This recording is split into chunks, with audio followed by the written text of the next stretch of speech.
Halo sahabat cerdas, Assalamualaikum warahmatullahi wabarakatuh. Pada kesempatan kali ini, kita akan belajar pada tema 5, ekosistem. Subtema 2, hubungan antar makhluk hidup dalam ekosistem. Dan kita sampai pada pembelajaran kedua. Sahabat cerdas, sebelum kita mulai pembelajaran kita, jangan lupa untuk berdoa terlebih dahulu. Sahabat cerdas, berikut ini adalah sarapan Edo. Salah satu manfaat sarapan adalah memberikan energi untuk beraktivitas. Telur merupakan makanan yang mengandung protein yang sangat berguna bagi kesehatan tubuh. Sahabat cerdas, tentu kamu tahu bahwa ayam menghasilkan telur yang bermanfaat bagi manusia. Ketika kita memakan telur ayam, kita mendapatkan energi dari telur ayam tersebut. Sedangkan ayam mendapatkan energi dari makanan yang dimakannya. Sahabat cerdas, jadi saat kita sarapan telah terjadi aliran energi. Masih ingatkah kalian bagaimana aliran energi terjadi? Sekarang mari kita amati aliran energi yang terjadi pada rantai makanan berikut ini. Padi merupakan produsen karena dapat menghasilkan makanan sendiri. Setiap produsen akan dimakan oleh konsumen tingkat 1. Konsumen tingkat 1 pada rantai makanan tersebut adalah tikus. Tikus menjadi konsumen tingkat 1 karena tikus merupakan hewan omnivora yang juga memakan padi untuk memperoleh energi. Sebagai konsumen tingkat 1, tikus akan dimakan oleh konsumen tingkat 2 yaitu ular.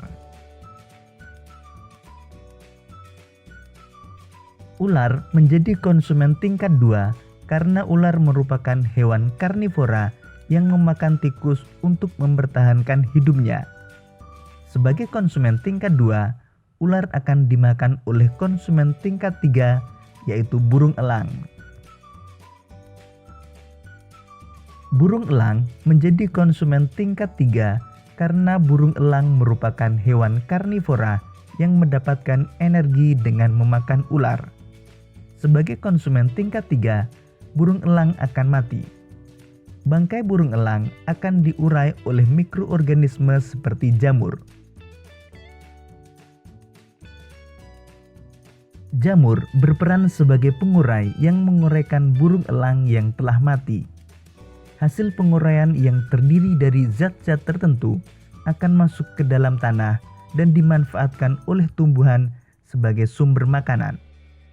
Sahabat cerdas, sekarang mari kita belajar lebih jauh tentang aliran energi dengan menjawab beberapa pertanyaan berikut ini. Pertama, apa yang dimaksud aliran energi pada sebuah rantai makanan? Aliran energi pada sebuah rantai makanan adalah perpindahan energi dari satu makhluk hidup ke makhluk hidup yang lain dari peristiwa makan dan dimakan pada suatu rantai makanan.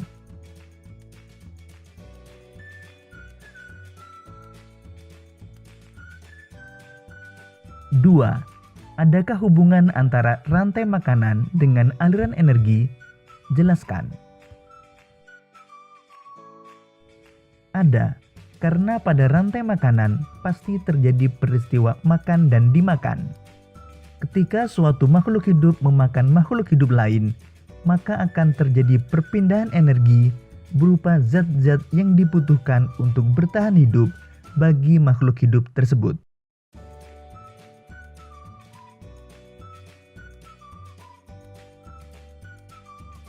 Tiga, jelaskan peran penting produsen dalam sebuah rantai makanan. Produsen merupakan satu-satunya komponen yang mampu memproduksi makanan sendiri. Produsen juga menjadi komponen yang akan dimakan oleh konsumen tingkat 1 agar rantai makanan tetap berjalan.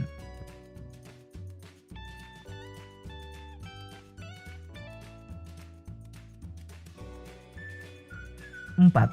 Rantai makanan pada puncaknya disebut konsumen puncak.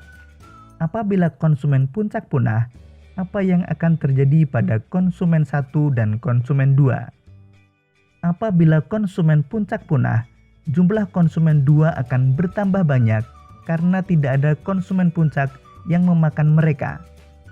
Hal tersebut menyebabkan konsumen 1 akan berkurang secara drastis karena dimakan oleh konsumen 2 yang semakin banyak.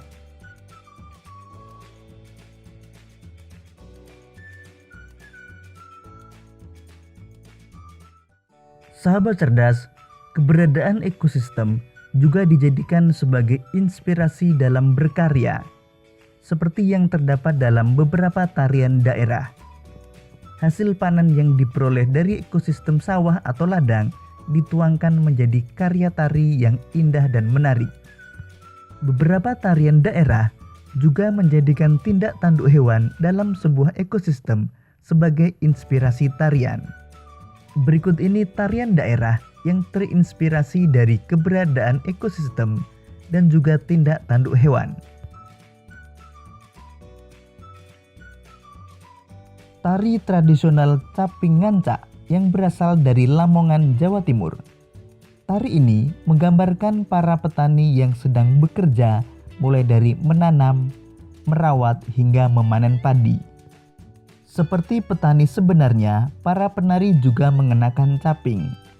Caping merupakan penutup kepala yang biasa dikenakan petani saat bekerja di sawah. Caping berbentuk kerucut terbuat dari anyaman bambu.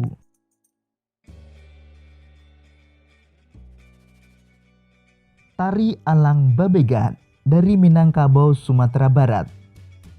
Tarian ini menggambarkan burung elang yang melayang-layang di udara. Burung elang ini mengepakkan sayapnya, mencari mangsa, kemudian menukik dan menyambar mangsa tersebut. Contoh lain tarian daerah yang terinspirasi dari tindak tanduk hewan antara lain tari merak dari Jawa Barat dan tari cendrawasih dari Bali.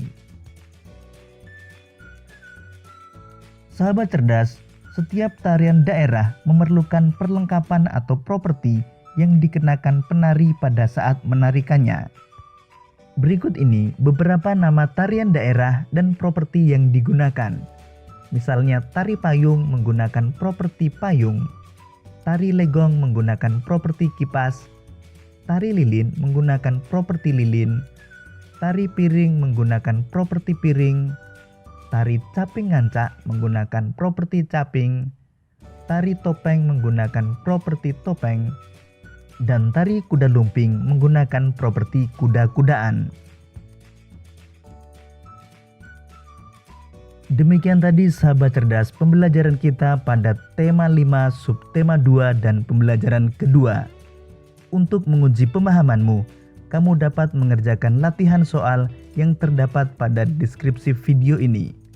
Sampai jumpa pada pembelajaran berikutnya. Tetap semangat dan selamat belajar.